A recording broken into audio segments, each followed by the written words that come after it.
Ladies and gentlemen, in this RedGamingTed.com video we're going to be discussing the PlayStation 4's launch.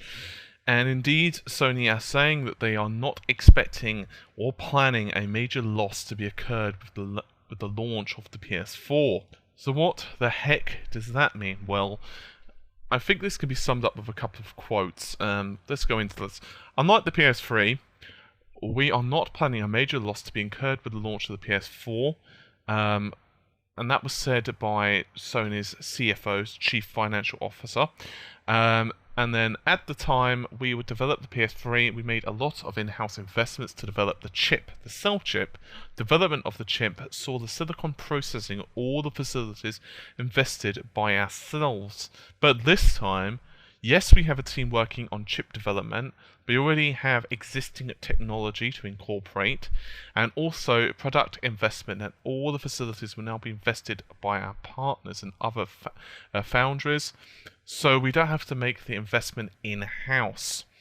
Now, interestingly, Sony did not offer any sales forecast for the PS4 up until the year ending 31st of March 2014, and unfortunately it wasn't planned or asked by anyone either, which isn't exactly ideal.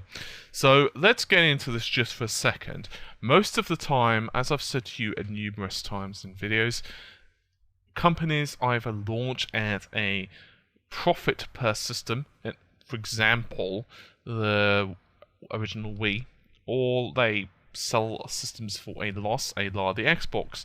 In case of the PlayStation 3, of course, it was a massive investment in terms of cost because of the cell CPU and the various complexities of the console. Now, right now, we know that last year, Sony made a huge financial loss. It was actually the biggest in company history, or at least for 10 years or so.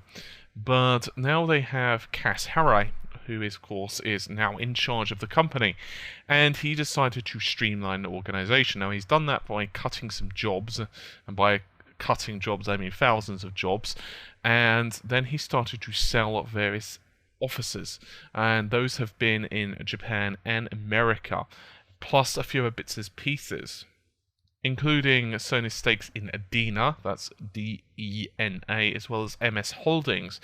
Now, then they went out and they acquired the Gaikai. Now, of course, Gaikai is going to be for cloud gaming, most likely going to be tied in to the PlayStation 4. So obviously Sony are really trying to hit home with that at the moment. So Sony's annual profit was 43 billion yen. That's around what was predicted, which is 458 million US dollars. Okay, so we know now just how much they made, but what about the game segment? Well, before we get into the game segment, it's worth noting that companies, and should I say companies as in Microsoft as well, are experiencing less sales because, let's face it, who doesn't own a PlayStation 4, PlayStation 3, I'm sorry, or an Xbox 360 by now? Most people do. Anyway, in the game segment, the sales were down about 12.2%. in operating income, however, was down 94%. That's around 18 million, and that's an ouch, no matter which way you want to slice it. The actual combined PlayStation 3 and PlayStation 2 sales are down to only 16.5 million. In case you're wondering, there were 18 million the year before, so that's a drop once again. However, who doesn't own a PlayStation 2 or who wants to buy a PS2 now? Obviously, there are some emerging markets that are still purchasing them, but generally speaking, most people just don't care about the PS2 at this point, and so it's left all the way down to PS3. However, once again, with the PlayStation 4 on the horizon, realistically, are you going to want to buy a PS3 if you haven't owned one by this point? Most likely not. You probably are just going to hold your horses, if you will. So that's the problem. On the other hand, the PSP and Vita have actually gone up. They've gone from I'm sorry, 7 million total. On the other hand, there were 6.8 the previous year, so it's a small rise. It's not huge. However, of course, this is somewhat offset because the PSP's, the Vita price, shall I say, has actually been cut in Japan.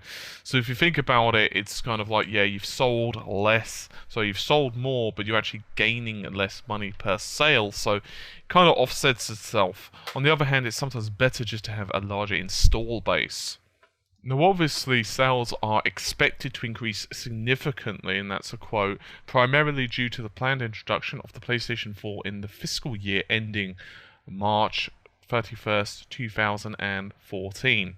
On the other hand, operating income is expected to essentially flat year on year, primarily due to the increase in research and development expenses and the marketing expenses related to the introduction of the PS4, offset by the impact of the above mentioned increase in sales.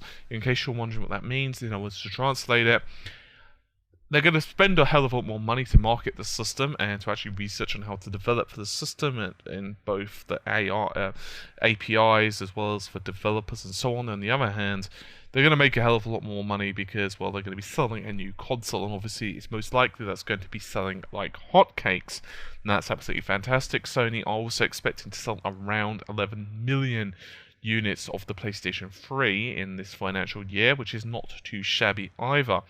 And it believes that 5 million PSP and PSV Vita units will be sold as well, which is down from this year. That's not exactly a great sign if you're a Vita owner or you're thinking about owning a Vita, or a good news for the Vita in general. So what about non-gaming? So we know that gaming has been reasonable for Sony. They've got pretty good foothold in the market, but of course it's the TVs, the smartphones, and so on that have really been a thorn in Sony's side. And it's been described as a must for the company to actually start to transform those sales, particularly the TV sales, which are fairly iffy, I believe would be the best technical term possible for them. It's worth noting that the other segments that they are involved in, however, are doing okay. They're fairly stable.